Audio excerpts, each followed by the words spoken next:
Hello and welcome to the news update on AFRICUNIA television, reaching from the nation's commercial capital, Lagos, Nigeria. My name is Deborah Ezeh. Many thanks for joining me. We begin from Nigeria, where Lagos State's Governor Sanwo-Olu yesterday inspected the ongoing construction of the Lagos Rail Line project and said the first quarter 2023 target for commencement of operational service was sacrosanct. Sanwo-Olu said that the state was on track with its effort to complete work on both Blue and Red Lines rail projects, which are intracity to strengthen the intermodal transportation system. Speaking at the Marina station of the system after the inspection, Sanwo-Olu expressed satisfaction with the level of construction so far, saying additional trains are to be procured for speedy commencement. The governor, however, warned that those that started vandalizing the barricades around rail line to desist from the act, saying the tracks are hazardous. It disclosed that Lagos State government plans to bring additional 2 sets of 4 train coaches from China between September and October, adding that adequate security will be put in place at every train station and platform with the use of CCTV.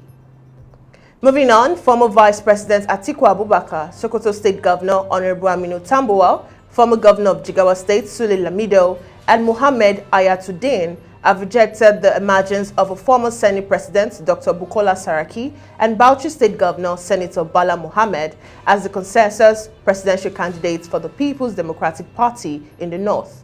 Atiku, Tambuwal, Lamido, and Ayatuddin, who are all PDP presidential aspirants, have also denounced the reports of Professor Ango Abdullahi, which endorsed Saraki and Mohammed as North consensus presidential candidates, and with the backing of a former military president, General Ibrahim Babangida, retired.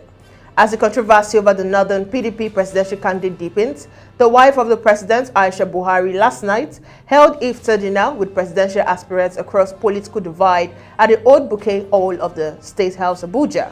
This is coming as the PDP yesterday summoned a National Executive Committee meeting for Wednesday this week. And still in Nigeria, in furtherance of Operation Dakata da Barawo that was launched to checkmate crude oil theft and related acts of economic sabotage, the Nigerian Navy said it seized 6 million liters of stolen crude oil estimated at 264 billion naira. This is just as President Muhammadu Buhari yesterday expressed shock and trauma about the death of over 100 people in an explosion at the illegal oil refinery in Imo State. However, there were no reports of 6 batches and motherships by the Navy, unfortunately. That is where most of the thefts occur, because these are the means by which stolen crude oil are being transported to international markets and sold at far below the market price. Following the alarming increase of crude oil theft, the president had directed the Minister of State, Petroleum Resources, Tim Silva, the Group Managing Director of the Nigerian National Petroleum Company, Malam Melekiari, as well as the Chief of Defense Staff, General Lucky Irabo, to ensure that the criminal activities was brought to a halt. Buhari directive had followed public outrage against the massive stealing of Nigeria's crude oil, which has hobbled the country's ability to meet the quota allocated by the Organization of Petroleum Exporting Countries. Owing to the directive, the naval troops disclosed that they recorded more arrests and seizures between April 15th and 23rd, 2022, being the 3rd week of the operation. In Mali, 6 soldiers were killed and 20 injured in simultaneous attack targeting 3 army bases in central Mali on Sunday. Targets in Sevare, Niono, and Bafo were all hit by armed terrorist group who used suicide vehicles packed with explosive. A group linked to the firebrand preacher Amadou Kaufa claimed the attacks, and according to the audio sent on Sunday, military sources earlier said the attack occurred at 5 o'clock GMT in Sevare, Niono, and Bafo, all in the center of the country. The Malian army said 6 soldiers died, 15 were injured in Sevare, while 11 attacked, including suicide vehicle drivers, were killed. Another soldier was injured in Bafo, and a further 4 in Niono. In South Africa is staring at an acute housing crisis, especially in the 2 provinces where deadly floods were reported in recent weeks. The shortage is now being experienced by low-income families that mainly live in shanty houses, locally known as shacks. The problem has been exacerbated by low income and lack of land.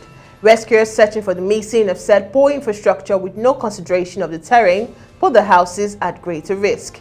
Pipes were exposed, wires downed, and unpaved footpaths up to houses near the top of the hill are treacherously slick with sand and debris. Government housing officials said this week they were beginning to clear land in the nearby town to erect temporary housing for the victims of the flood, which claimed 435 lives. Away from the African scene onto the foreign scene, French President Emmanuel Macron on Sunday secured his second term by defeating far-right leader Marine Le Pen in presidential elections. Macron won by 58.2% of the votes compared with Le Pen on 41.8%, according to the Electoral Commission. The result is narrower than the second-round clash in 2017, when the same two candidates met in the runoff and Macron polled over 66% of the votes. The relatively comfortable margin of victory will nonetheless give Macron some confidence as he heads into a second 5-year mandate. But the election also represents the closest the far right has ever come to winning power in France. For Le Pen, a third defeat in presidential polls will be a bitter pill to swallow after she plunged years of effort into making herself electable and distancing the party from the legacy of its founder, her father. Critics insisted the party never stopped being extreme right and racist, while Macron repeatedly pointed to a plan to ban the wearing of the Muslim headscarf in public if elected. Moving on, inquiries began into what caused the disappearance of a Japanese tour boat off the nation's northern coast as search efforts intensified on Monday to find the boat and its passing passengers, with the confirmed death toll rising to 11.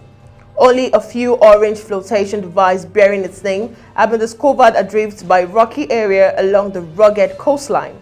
Searching resumed on Monday using aircraft and patrol boats, with media saying local fishing boats from the port of Utoro had also been mobilized. The Transport Ministry sent officials to the site on Sunday to coordinate operations, and the Transport Minister also visited, calling for every possible measure to be taken in determining what went wrong and preventing a reoccurrence. Still on the foreign scene, a large fire broke out early on Monday at an oil shortage facility in the Russian city of Bryansk, the emergency ministry said, adding that no one was injured. There were no immediate indication that fire was related to the war in Ukraine, although Russian officials said last week that Ukrainian helicopters hit residential buildings and injured 7 people in the area. In a statement, the ministry said the fire took place at a facility owned by oil pipeline company Transnet at 2 a.m. Moscow time, and there had been no need to evacuate any part of the city, 400,000 people. We now head to the sports scene, where Everton boss Frank Lampard claimed the opposition side would never be given the stonewall penalty Jamie Carragher felt his team deserved in their 2-0 defeat in Liverpool. Anthony Gordon, who had earlier been booked for diving by referee Stuart Atwell, appeared to be knocked to the ground by Liverpool defender Joel Matip as the two cashed down the ball behind the home defense with the game goalless at Anfield. Atwell waved away appeals for his spot kick from the 21-year-old, with VAR also declining to intervene. And finally, the government will today set out its plan to deliver a major reforms of men's football in England. In doing so, they will deliver on the manifesto commitment to fans to ensure a sustainable future for the national game. The announcement comes 2 days after the news that an in-depth review of women's football in UK will be launched this summer. The government will endorse the 10 key strategic recommendations set out in its fan-led review of football governance published by Tracy Crouch, MP, in November 2021, which will improve financial sustainability and corporate governance across national game and place fans squarely at the heart of decision-making. Today's announcement follows the government delivering on its manifesto commitment to launch the fan-led review of football governance in April 2021 to explore ways of improving the governance, ownership and financial sustainability of clubs in the football pyramid.